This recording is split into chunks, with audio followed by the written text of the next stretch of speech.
नमस्कार, हिमाचल हेडलाइन में आपका स्वागत है। हेडलाइन के लिए रविंद्र शर्मा की रिपोर्ट। बीपीएल चयन के लिए प्रदेश सरकार द्वारा लगाई गई शर्तें गरीब परिवारों पर भारी पड़ रही हैं। सरकार की इन शर्तों के आगे नए परिवार चयनित होना तो दूर की बात है, पंचायत में पहले ही जो बीपीएल सूची में परिवार हैं वो भी सारे बाहर हो रहे हैं। सरकार की नई शर्तों के अनुसार 95% लोग बाहर हो जा रहे हैं। दूसरे शब्दों में यह कहा जा सकता है कि उस पंचायत में बीपीएल परिवारों का आंकड़ा मात्र 5% तक रह रहा है।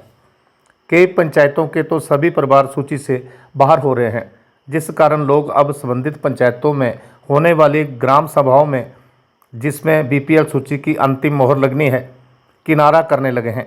पंचायतों की ग्राम सभाओं के कोरम पूरे नहीं हो रहे हैं, जिसका उदाहरण साफ साफ विकासखंड फतेहपुर की पंचायतों में आयोजित ग्राम सभाओं में देखने को मिल रहा है।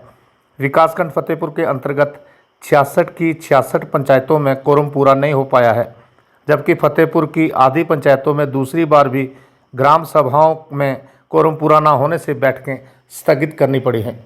इन बैठकों में बीपीएल सूचियों की समीक्षा, पानी बिलों का निर्धारण, स्वच्छता शुल्क और नशाखोरी जैसे मुद्दों पर चर्चा प्रस्तावित थी, लेकिन बड़ी संख्या में ग्रामीणों ने भाग नहीं लिया। कोरम पूरा न होने पर दोबारा बैठकें बुलाई गई, इसमें भी लोगों की भागीदारी सुनिश्चित नहीं हो पाई। ग्राम पंचायत झुंब खास के प्रधान गुनेश शर्मा ने नई बीपीएल गाइडलाइन का विरोध करते हुए कहा है कि उनकी पंचायत में किसी को भी बीपीएल सूची में स्थान नहीं मिला है। ऐसे में वास्तविक ज़रूरतमंद परिवारों के नाम सूची से हट जाएंगे। उन्होंने पुरानी गाइडलाइन बहाल करने की मांग की है, ताकि ज़रूरतमंदों को लाभ मिल सके। उन्होंने पंचायतों की शक्तियों को सीमित करने को गलत ठहराया। मैं जी गुरनेश कुमार शर्मा, ग्राम पंचायत जुमखा से।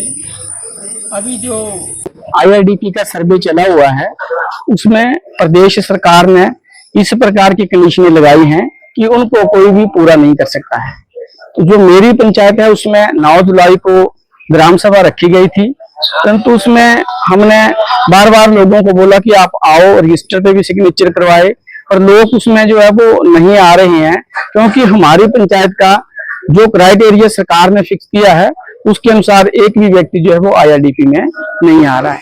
और लगभग मैंने जितने भी मेरे प्रधान साथी हैं उनसे पता किया है, तो हर जगह जो है वो ग्राम सभा पूरी नहीं हो रही है। इस आईआरडीपी सर्वे में सरकार ने एक पक्के मकान की कंडीशन लगाई है।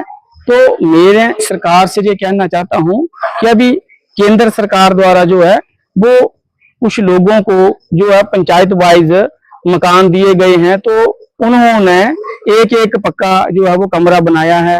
तो जितने पैसे मिले हैं उसमें वो 1-2 कमरे भी बनाना बड़ा मुश्किल है, परंतु सरकार ने जो कंडीशन लगा दी है कि पक्का कमरा यदि एक भी होगा तो भी जो है वो आईआरडीपी में वो व्यक्ति नहीं आएगा। तो मेरी सरकार से ये प्रार्थना है कि इस कंडीशन को भी हटाया जाए। में बीपीएल सर्वे के बारे में जो सरकार की गाइडलाइन थी, उसके लिए कमेटी का गठन करना था। वो कमेटी एसडीएम साहब द्वारा गठित कर दी गई थी। कमेटी द्वारा लिस्ट भी बना ली गई थी। उसके बाद उसको हर पंचायत में बाहर चस्पान भी कर दिया गया था कि कौन कौन से लोग इसमें एलिजिबल हो रहे हैं, बट उसको ग्राम सभा से अप्रूवल लेनी थी। तो ग्राम सभा की हमारे ग्राम विकास खंड की 66 पंचायतों में एक राउंड में सारी पंचायतों में ग्राम सभा की बैठकें हो चुकी हैं, बट कोरम अपूर्ण होने के कारण कोई भी बीपीएल परिवार जो चयनित नहीं किया जा चुका है। और कुछ एक पंचायतों की 5 से 7 पंचायतें ऐसी भी हैं जिनकी दूसरी बार भी बीपीएल के लिए ग्राम सभा जो 15 दिन के बाद स्पेशल बुलानी थी, वो भी बुला ली गई है, बट उसमें भी कोरम अपूर्ण नहीं हुआ है।